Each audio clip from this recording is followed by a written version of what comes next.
من لے بلیا ساڈا کہنا چھڑ دے پلا رائیاں آل نبی اولاد علی نو تو کیوں لیکا لائیاں. یہ وہ دوسرا مرکز ہے، دوسرا محور ہے جس کی طرف ہم آپ کی توجہ دلانا چاہتے ہیں، اور وہ یہ تھا کہ ایک توحید باری تعالیٰ ہے جس کے طرف اولیاء کی نظر رہتی ہے اور وہی ان کا ہدف ہے. دوسرا، اس ہدف تک پہنچنے کے لیے جو اہم چیز ہے وہ ہے آل نبی اور اولاد علی.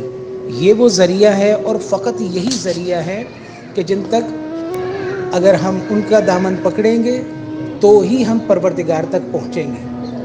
یہاں پر جو بابا بلے شاہ سرکار نے فرمایا نا کہ من لے بلیا ساڈا کہنا چھڑ دے پلا رائیاں، یعنی کسی کو بھی آپ نے اپنا وسیلہ نہیں بنانا سوائے محمد و آل محمد علیہ الصلوۃ والسلام کے. آل نبی اور اولاد علی ہی وہ واحد مرکز ہے جس سے آپ خدا کی ذات تک پہنچ سکتے ہیں، اور کوئی بھی رستہ نہیں ہے. اس لیے وہ تھوڑا سا شکوہ بھی کر رہے ہیں کہ اگر کوئی اور ذات پہنچا پاتی تو وہ خدا تک پہنچاتی. تو نے ان لوگوں کی، ان ازواج کے اوپر لیکاں کیوں لائیاں، یعنی لکیر لگا کر کے تم دوسروں کا پلہ پکڑ لیا تم نے، یہ جائز نہیں ہے.